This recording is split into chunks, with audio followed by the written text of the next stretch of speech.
So today I will be talking about a topic that is neglected and misunderstood, especially in academia. So as you can see the title, the importance of general education. In most of the cases we call it GED, which is a misnomer or wrong. This GED has to do with general education, educational development. It's like high school level exam equivalent to A level or our HSC or something in the North American context, especially United States and Canada. General education at the university level, what do you mean by that, or GENED we call it. So if we see the context, like in our case, like most of the university in Bangladesh, especially undergrad level, they study certain subjects like physics, chemistry, natural science, social science, or any other, engineering or biological science. They study their own subjects and they do not bother about other subjects. And they feel in most of the case, if we see the United States, for example, United States, you can see the prevalence of GED course is like 90%. I mean, of the college and university, they have a GED course, but we North South and other couple of universities have, we call it GENED, not GED.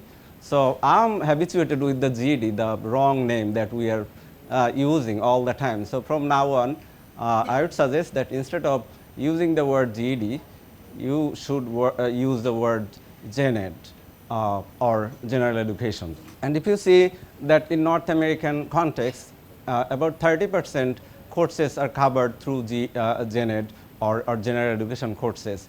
I mean by that, rather than having your own subject or whatever subject you are majoring, you have to study other general education.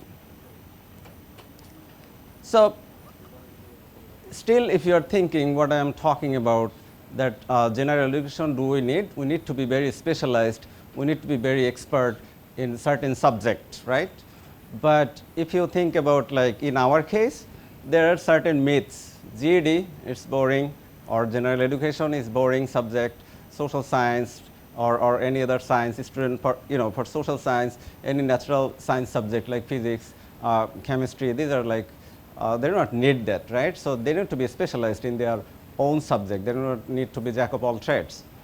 But we also see that this is this GED, general education subjects or GENED is very much filled with boring theories and concepts. We feel like we should not be bothered by those subjects.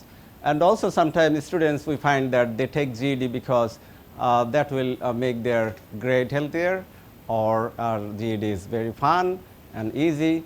At least from my career at this university, students sometimes feel like GED is easygoing subjects and all that.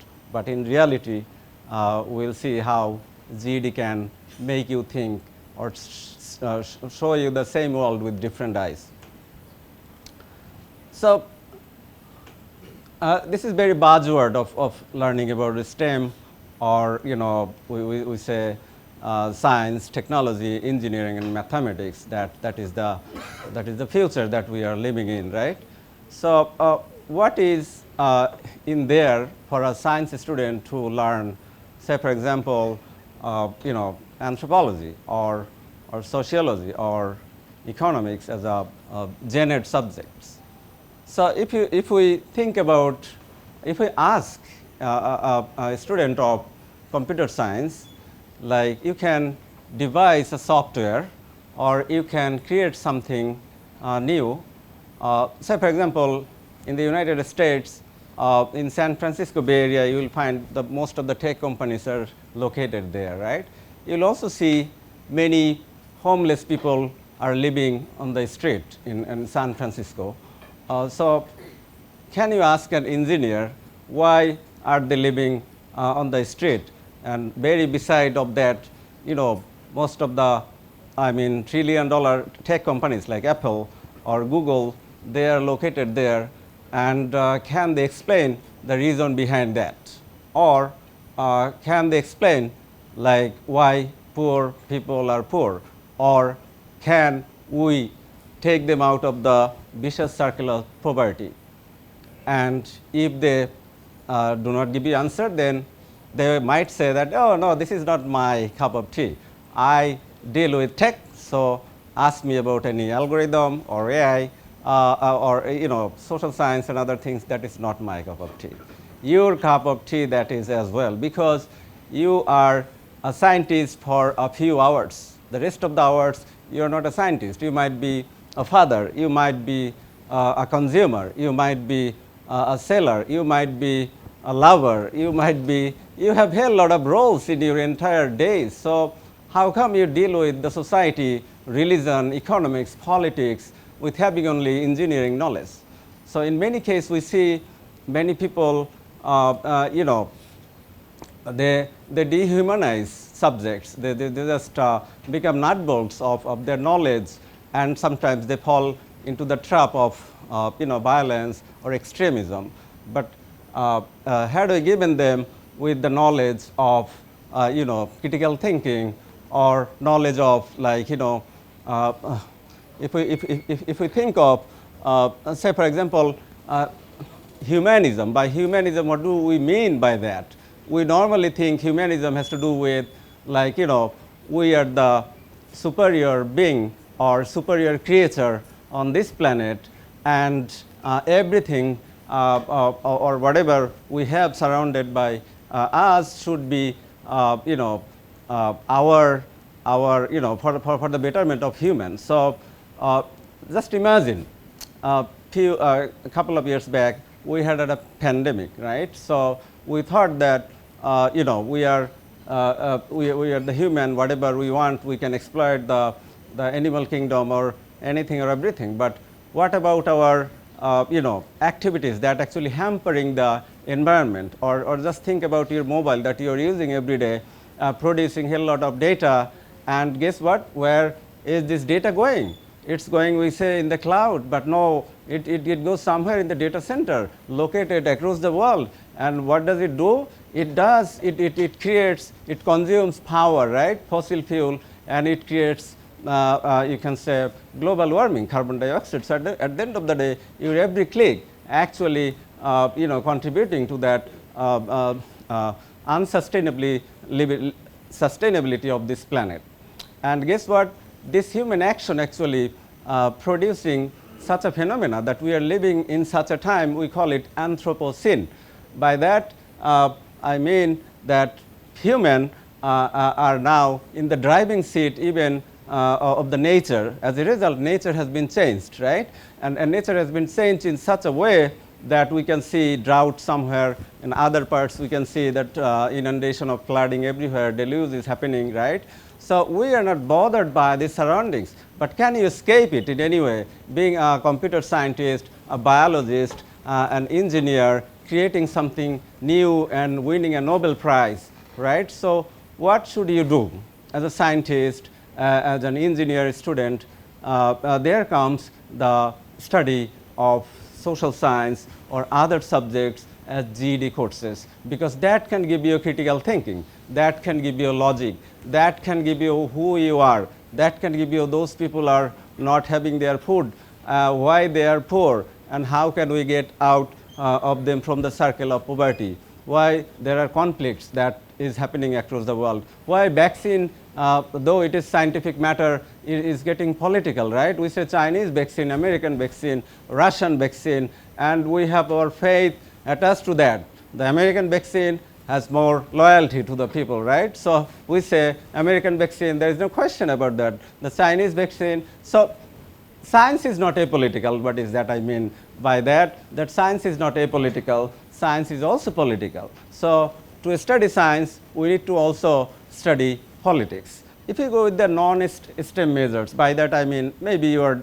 dealing with social science, social science or business or arts subjects, right? So you'll be feeling like, why should I learn computer science as gen ed subject, right? So the other way around, like science student might say, why should I learn history or philosophy for that matter. And that the same question could go other way around, like why should I learn science for that matter? But imagine Shakespeare created something like 400 years back, but what do you do with that in the age of AI or internet? But guess what?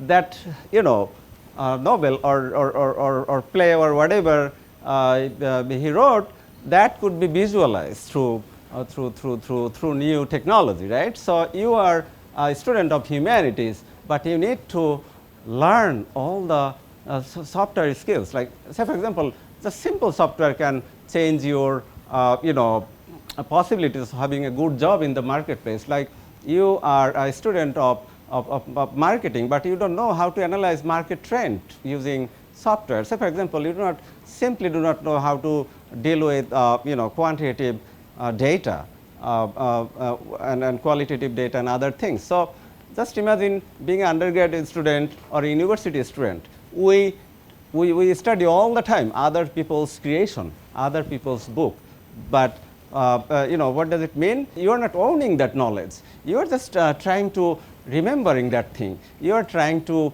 actually understanding that thing and applying that thing. That is not education at all. Education begins with analysis, analyzing things, and it begins with your evaluating something, whatever you see in front of you, and coming up with your own creation, that this is my creation, right? And that will definitely stand out you in the crowd. Otherwise, just reading other people's book or copying from AI and other things will not help you in any way.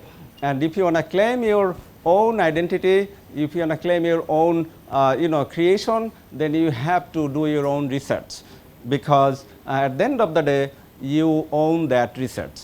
And if you say that, okay, I know this philosopher, I know this write-up, I read this populist writer's book, that is their knowledge. What is your knowledge about them? What do you say about them, right? So that type of things should be there. So for social scientists, those who are dealing with their dedicated subjects, they need to also deal with like software skills. That will help them out ultimately. And finally, this Gen Ed or general education, I think in Bangladesh or in third world countries, I'm not segregating first world or third world, but if we see our whole universe, it's like very integrated. We are not living in any isolation. Can you imagine any subject is not living in any isolation? Like, we are very much connected with each other. We are actually living in such a time where we're living in interdependent world. A doctor needs patient and patient needs doctor. A rickshaw puller needs passenger. Same, the passengers need rickshaw puller. So we are not only depending on others. So we are depending on each other. So in this holistic way of thinking, like if you are a computer scientist, you also need to think about politics, because you are not devoid of politics. If you are a marketeer or a student of marketing, you also think about your society, culture, politics, because think about market is actually controlled by the politicians, right? So what would be the interest rate of your bank is defined by the politicians at the end of the day. So unless or until you know all these convoluted world with a very overarching way, very holistic way, I think our learning would not be that complementary. From now on, I would say that in academia, there should be a holistic learning, not only at least at the undergrad level. And if you go to higher level, I mean for masters, you will keep trying to create your own niche of doing research. If you want to do your Ph.D., then it will come up with your own idea. That will definitely create your own niche in the whole gamut of knowledge. So more or less that is it. I would say that GED or Gen Ed for that matter is not in any way filler courses. It's more than so much more than that. And from now on, even our public university should accommodate this complementary or interdisciplinary education. Thank you.